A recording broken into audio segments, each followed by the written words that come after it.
ایک کنواں تھا بئر روما، یہ ایک یہودی کا کنواں تھا، اس کے قبضے میں تھا، اور یہ پانی کو بیچا کرتا تھا، مہنگے داموں پانی بیچتا۔ حالت تو مسلمانوں کی مالی اعتبار سے ٹھیک نہ تھی، تو بہت مسلمانوں پر یہ بوجھ تھا کہ پانی پیسے دے کر خریدنا پڑتا۔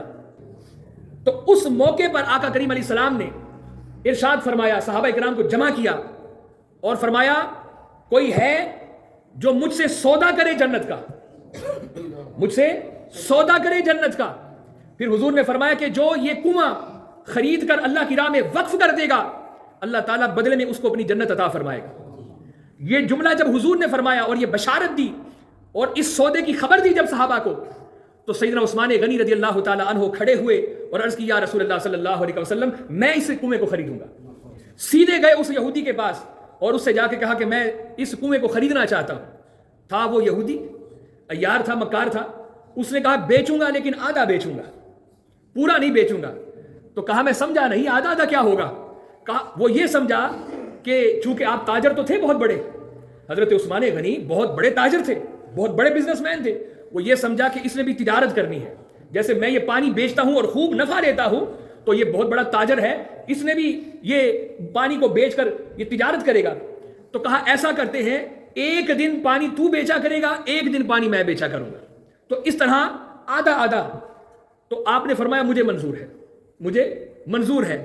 جو اس نے قیمت طے کی آپ نے وہ قیمت اس کو دی اور حضور کی بارگاہ میں حاضر ہوئے، یا رسول اللہ صلی اللہ علیہ وسلم اس طرح یہ سودا ہوا ہے، اب جس دن میری باری ہوا کرے گی اس دن عام اعلان فرما دیجئے کہ مسلمان وہاں سے پانی مفت میں لے سکتے ہیں، بغیر پیسے دیے لے سکتے ہیں۔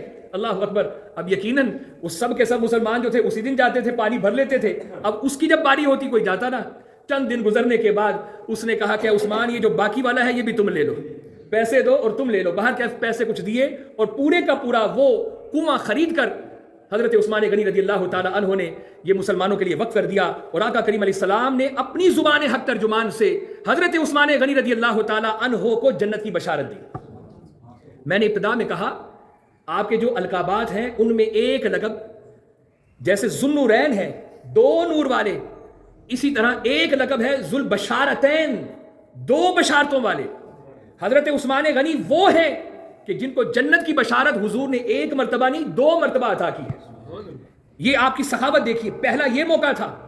دوسرا موقع جب وہ تبوک کا واقعہ آپ نے سنا ہوگا، سیدنا صدیق اکبر رضی اللہ تعالیٰ عنہ کا معروف واقعہ، جب آپ وہ گھر کا سارا سامان لے آئے تھے، اسی موقع پر رحمت عالم صلی اللہ تعالیٰ علیہ وسلم نے فرمایا کہ بھئی کون ہے جو اللہ کی راہ میں اپنا مال خرچ کرے، اس لیے کہ بہت بڑا وہ مارکا تھا، تبوک بہت دور تھی، یعنی مدینہ المنورہ سے کئی 100 مائل کے فاصلے پر، گرمیوں کا موسم ہے، کھجوریں پکنے کا موسم ہے، اور مسلمانوں کی حالت مالی طور پر اتنی اچھی نہیں ہے، سینکڑوں اونٹ درکار تھے، سامان درکار تھا۔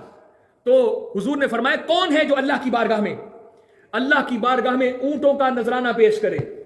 حضرت عثمان غنی رضی اللہ تعالیٰ عنہ کھڑے ہوئے، عرض کیا رسول اللہ صلی اللہ علیہ وسلم 100 اونٹ بما سامان کے میں دیتا ہوں۔ حضور نے قبول فرمایا بیٹھ جاؤ۔ پھر دوبارہ اعلان کیا کون ہے جو اللہ کی راہ میں اپنا مال پیش کرے۔ عثمان غنی پھر کھڑے ہوئے اور پھر کہا حضور 100 اونٹ پیش کرتا ہوں بما سامان۔ یہ ذرا آپ کو روکوں گا، یہ جو اونٹ کا میں ذکر کر رہا ہوں آج بھی اونٹ کئی لاکھ کا ملتا ہے، لیکن وہ اس دور کی بات کر رہا ہوں جس دور میں اونٹ سب سے قیمتی سواری ہوا کرتی تھی۔ آپ یوں کہہ لیجیے کہ آج کے دور کی مرسیڈیز گاڑی ہے، اس دور کا یہ اونٹ۔ 100 اونٹ پیش کیا، پھر 100 اونٹ، حضور نے کہا بیٹھ جاؤ، قبول کیا، پھر اعلان فرمایا، پھر آپ کھڑے ہوئے، 9 مرتبہ حضور نے اعلان کیا، ہر مرتبہ کھڑے ہو کے آپ نے کہا حضور 100 اونٹ پیش کرتا ہوں بما سامان کے۔ اللہ اکبر۔ یہ 9ویں مرتبہ جب آپ نے 100 اونٹ کا اعلان کیا، پھر آپ اٹھ کے اپنے گھر میں چلے گئے۔